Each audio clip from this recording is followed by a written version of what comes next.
നിക്കാ സുന്നഹോസിൽ ഇപ്പൊ പങ്കെടുത്തിരിക്കുന്നത് ഓറിയന്റൽ സഭയുടെ തലവന്മാരുണ്ട്. സുറിയൻ ഓർത്തഡോക്സ് സഭയുടെ തലവനും അവിടെയുണ്ട്. മലങ്കര ഓർത്തഡോക്സ് സുറിയൻ സഭയുടെ തലവനുണ്ട്. അവർ രണ്ടുപേരും തുല്യ പദവികളിൽ തന്നെയാണ് അവിടെ കാണുന്നത്. നിങ്ങൾ മാധ്യമങ്ങൾ ശ്രദ്ധിച്ചാൽ മനസ്സിലാകും. സഭാതലത്തിൽ ഓറിയന്റൽ സഭകളിൽപ്പെട്ട എല്ലാ തലവന്മാരും ഒരുമിച്ച് കൂടുമ്പോൾ അവർക്ക് എല്ലാവർക്കും തുല്യ പദവികളുണ്ട്. ഒരു പ്രത്യേക ദേശത്തെ ചില സഭാ മേലധ്യക്ഷന്മാർ ഒരുമിച്ച് കൂടി കാര്യങ്ങളൊന്നും മനസ്സിലാകാതെ ഇവിടെ എന്തോ പ്രശ്നങ്ങൾ നടക്കുന്നു എന്ന് പറഞ്ഞ് അവരിങ്ങനെ എന്തോ ഒരു സാധനം ഒപ്പിട്ട് വിട്ടു എന്നുള്ളതാണ് നിങ്ങൾ ഈ പറയുന്ന പോയിന്റ്. പക്ഷെ അതിനെ മലങ്കര സഭ കൃത്യമായ ഇടപെടലുകൾ നടത്തി അവർക്ക് കാര്യങ്ങൾ മനസ്സിലാക്കി കൊടുക്കുമ്പോൾ അവർക്കത് മനസ്സിലാവുകയും കൃത്യമായി മലങ്കര സഭയുടെ സ്റ്റാൻഡ് എന്താ എന്നതിനെ കുറിച്ച് അവർക്ക് ബോധ്യമായി അവർ തന്നെ അത് സ്വീകരിക്കുകയും ചെയ്തതായിട്ടാണ് പിന്നെയുള്ള നാളുകൾ കണ്ടത്.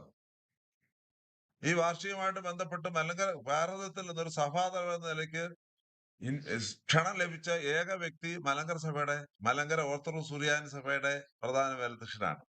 വേറെ ഒരാൾക്കും അത് കിട്ടിയില്ല. ഇവിടെ ഇഷ്ടംപോലെ സഭാതലവന്മാരുണ്ടല്ലോ.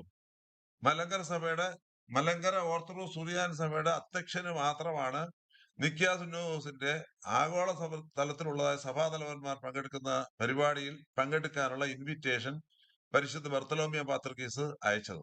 അതിന്റെ അർത്ഥം തന്നെ നിങ്ങൾക്ക് മനസ്സിലാകും എന്താണ്.